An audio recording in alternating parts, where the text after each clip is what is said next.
میرے نبی پاک علیہ السلام نے فرمایا ایک بندہ گنجا تھا، کوئی شے نہیں تھی، سر پہ بال بھی نہیں تھے، رویا کرتا۔ اللہ تعالیٰ نے فرشتے کو بھیجا، تجھے کیا چاہیے؟ تو کہنے لگا بال آ جائیں اور تھوڑا مال آ جائے۔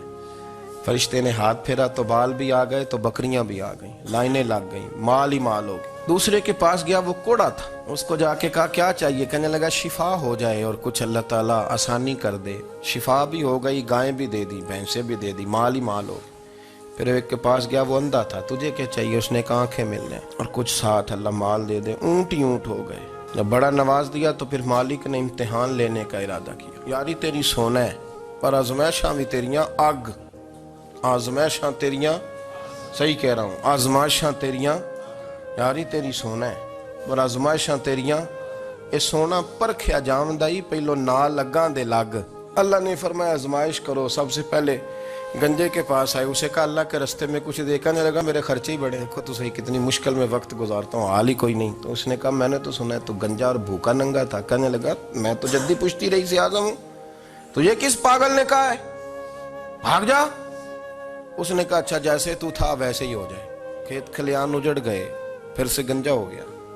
حضور علیہ السلام فرمانے لگے، پھر وہ اس کے پاس گیا جو کوڑا تھا، اسے کہا کچھ دے۔ کہنے لگا خرچے ہی بڑے، اب پوچھ لیں کسی امیر آدمی سے، کہے گا چکی کے نیچے ہاتھ ہے میرا، میرے سے زیادہ تو اب پریشان بندہ ہی کوئی نہیں، کیا بتاؤں آپ کو، اتنا ٹیکس ہے، اتنا جرمانہ ہے، فلانی شے، بڑا کچھ گنواتے ہیں لوگ۔ اس نے کہا میں نے تو سنا تو پہلے کوڑا تھا۔ اس نے کہا جا دوڑ جا، میں تو رئیس اعظم ہوں، دادا بھی پردادا بھی اور ساری نسل ہی۔ اس نے کہا اچھا جیسے تو تھا ویسے ہی ہو جائے۔ پھر وہ گیا اندھے کے پاس اور جا کے کہا اللہ کے نام پہ کچھ دے۔ تو کہنے لگا رب کے نام پہ؟ یہ کھڑے ہیں اونٹ، جتنے تیرے دل کرے لے جا۔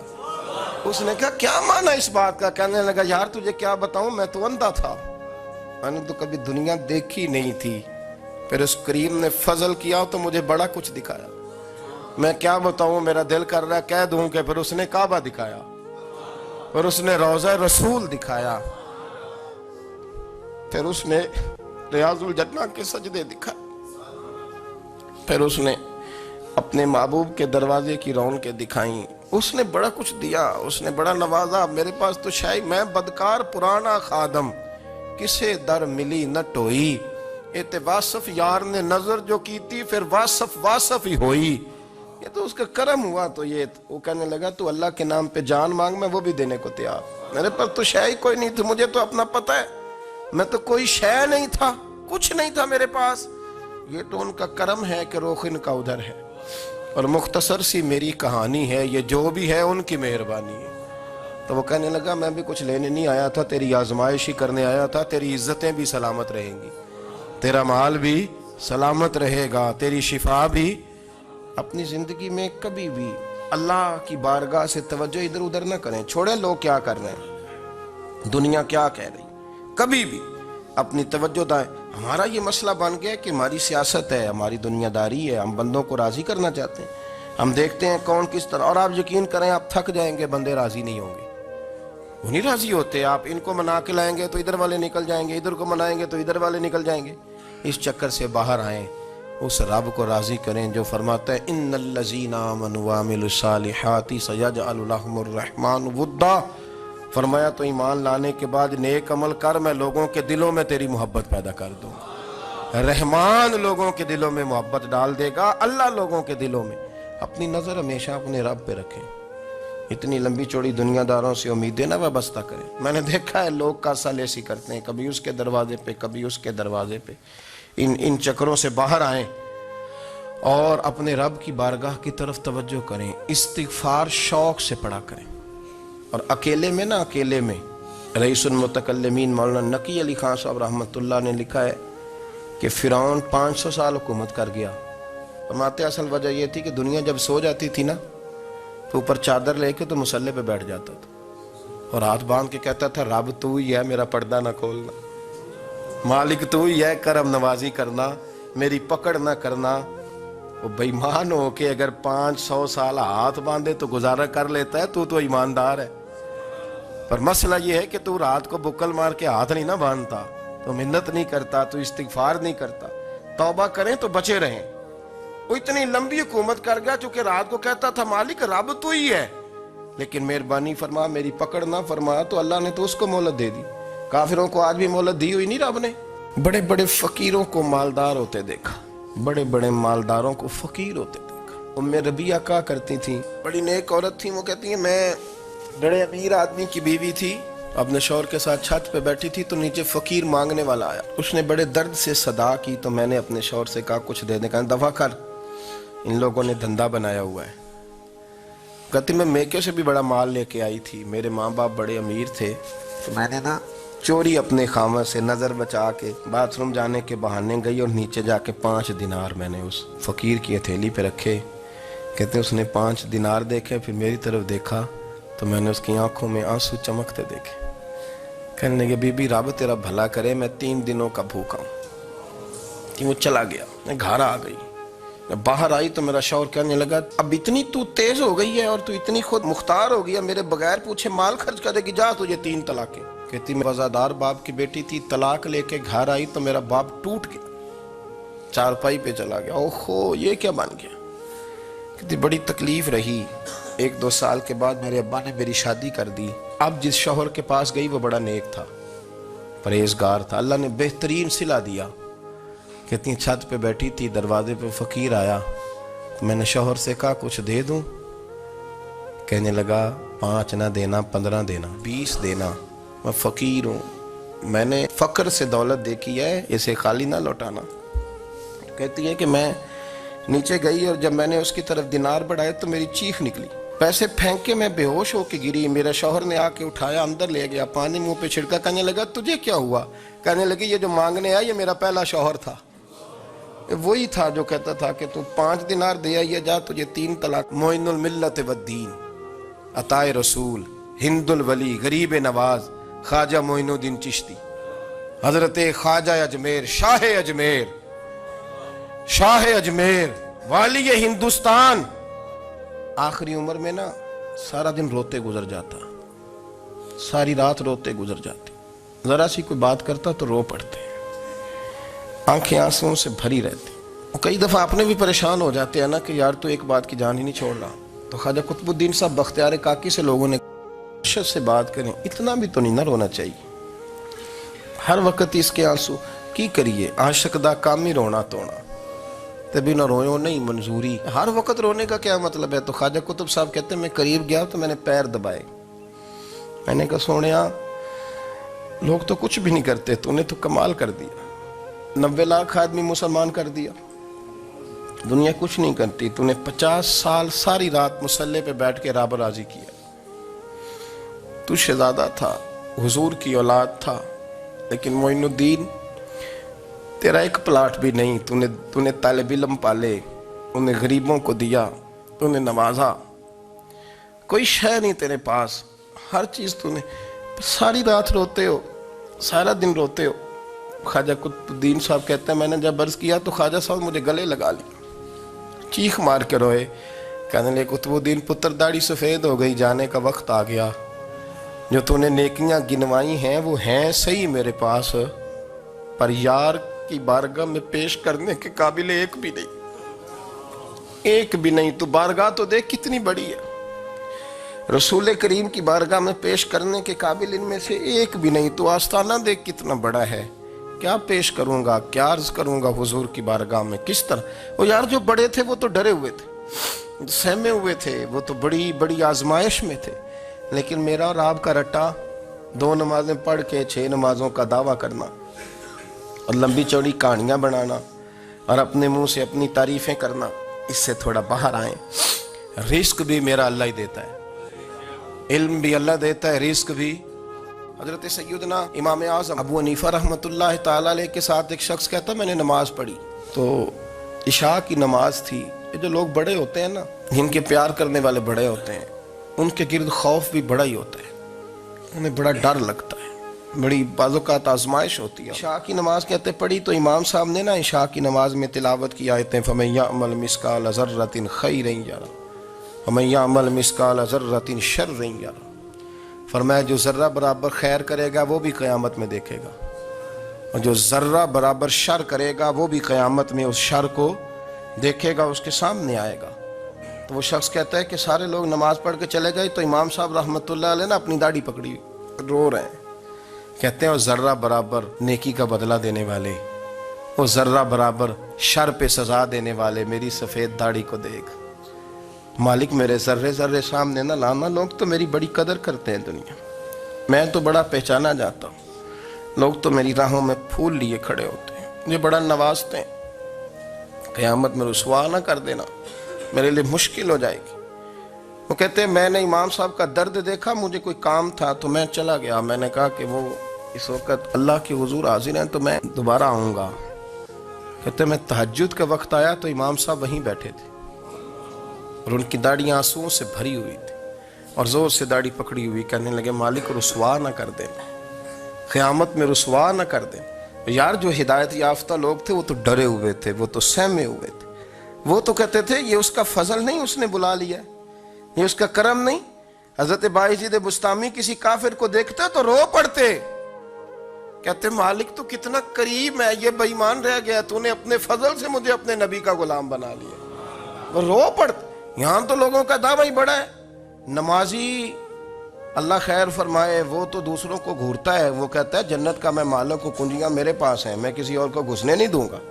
اور اگر 2-3 حج کر لے تو پھر تو وہ کہتا ہے کہ اب میرے سے پوچھ کے لوگ جنت میں جائیں گے معاذ اللہ. اور اگر وہ 2 4 5 7 دفعہ کوئی نفل پڑھ لے تو پھر وہ کہتا ہے چھوڑیں جی سارے لوگ بے عمل ہیں، میں اکیلا نیک ہوں. نہ ایسا کریں، اپنی توجہ اپنے رب پہ رکھیں.